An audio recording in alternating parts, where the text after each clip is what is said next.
আচ্ছা, মানুষরে কিভাবে বোকা বানায়া টাকা একটা চক্র হাতায় না দেখুন। এখন এখনই নক দিচ্ছে, অলরেডি নক দিচ্ছে।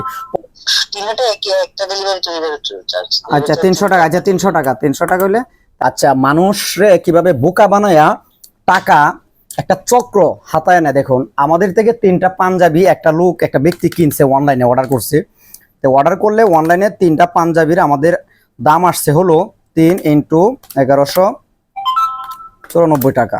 দেখুন এখনই নক দিচ্ছে, অলরেডি নক দিচ্ছে 3582 টাকা। তো এই চক্রে আমাদের প্রতিনিধি নাম্বারটা দিছে, আমার নাম্বার আর কি। তা আমার নাম্বারে ফোন দিয়ে ওই লোকে এই দেখেন SMS, এদিকে যদি দেখাও, প্রথমে দেখেন কিভাবে সালাম দিল। আচ্ছা, সালাম দেওয়ার পরে ভাইয়া কথা বলতে চাচ্ছে, কথা বলার পরে সে বলল এই নাম্বারে।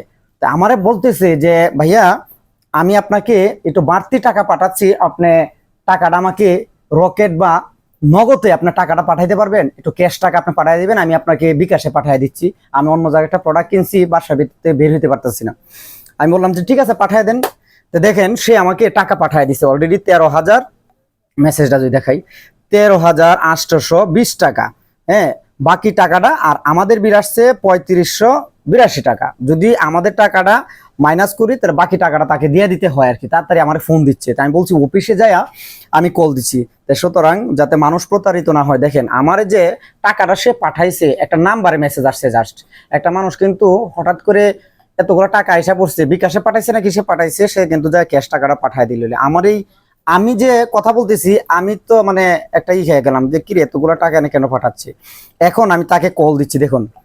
হ্যাঁ, উনি নক দিচ্ছে। আচ্ছা, এদিকে আনো, আমি কল দিচ্ছি, কথা বলবো, কথাটা রেকর্ড হইব। হ্যাঁ, সালাম আলাইকুম।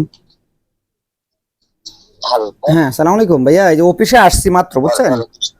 আচ্ছা, অফিসে আসছি আর কি, অফিসে আসছি। আমাদের পাঞ্জাবির দাম আসছে তো 3582 টাকা। তা আপনার লোকেশনটা কোথায় যে অর্ডারটা করছেন? খাগড়াছড়ি। খাগড়াছড়ি তো 150 টাকা করে হইলে আরো কত টাকা হয় তাহলে? 300। আচ্ছা 300 টাকা, আচ্ছা 300 টাকা, 300 টাকা হইলে তা আমাদের বিল আসছে হলো আপনার 3882 টাকা আর কি, ধরেন 80 টাকা আর কি। আপনি টাকা পাঠাইছেন হলো কত টাকা পাঠাইছেন ভাইয়া? আমি যে খরচ সহ আপনাকে দিছি টোটাল 13,820 টাকা। কিন্তু ভাইয়া আমাদের অ্যাকাউন্টে তো টাকা যেটা ছিল ব্যালেন্স ওইটাই আছে, কিন্তু টাকা তো অ্যাকাউন্টে যুক্ত হয় না ভাইয়া। মেসেজ আসছে কিন্তু টাকা তো যুক্ত হইল না। আচ্ছা আমি দেখতেছি, 1 মিনিট। আচ্ছা, একটু যদি চেক দিতেন যে কোথায় পাঠাইছেন। ওকে,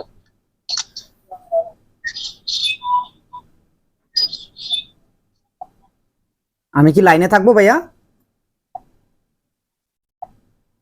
আচ্ছা, কেটে দিছে।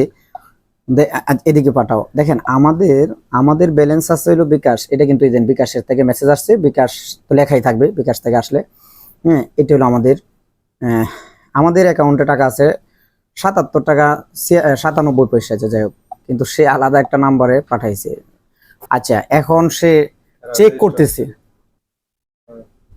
হুম, আচ্ছা, সে কিন্তু চেক দিতেছে। আমি বললাম চেক দিচ্ছে না, আমি আরেকটা কল দিই, দেখি কি বলে সে। এই প্রতারক চক্র থেকে সবাই বিরত থাকবেন, আগে নিজের অ্যাকাউন্ট চেক দিবেন। দেখুন আমি কল দিচ্ছি অলরেডি, হোয়াটসঅ্যাপে কল দিচ্ছি, তো হোয়াটসঅ্যাপে কলটা কেটে দিচ্ছি আমি। আচ্ছা ঠিক আছে, এখন তাহলে আমরা কি করব, নাম্বারে সরাসরি একটা কল দিই, যদি কথা বলে প্রতারকের একটু কথাটা সরাসরি আমরা শুনি। ভিডিও একটু ছোট করে দিও। সবাই আপনাদের অ্যাকাউন্ট চেক করবেন, আগে হলো অ্যাকাউন্ট চেক করবেন, তারপরে হলো আপনার এই ইসে যাবেন, কেউ টাকা পাঠাবেন। আর বাড়তি টাকা তো প্রশ্নই আসে না, উচিত টাকায় তো মানুষে পাঠায় না আজকাল। ওনার নাম হলো হাসিব। নাম্বারটা দেখাও, এই নাম্বারটা। প্রতারক, প্রতারক হাসিব। আচ্ছা, কল দিচ্ছি, দেখি উনি ধরে কিনা কলটা। অলরেডি নাম্বার বন্ধ করে দিচ্ছে। আচ্ছা, এখন দেখি অনলাইনে যেটা ছিল লাইনে আছে কিনা। আচ্ছা ওকে, সে নাই। সে লাইন থেকেও চলে গেছে। 5 পর্যন্ত লাইনে ছিল, এখন 5:06 বাজে, এখন লাইনে নাই। লাইনের থেকেও সে চলে গেছে, অলরেডি সে বুঝে ফেলছে তার নাম হলো হাসিফ। যাই হোক, আমি একটু কথা রেকর্ড করতে পারছি। সবাই এই চক্রের থেকে দূরে থাকবেন। এই ভিডিওটা একটু আমাদের ছেড়ে দিও। ওকে।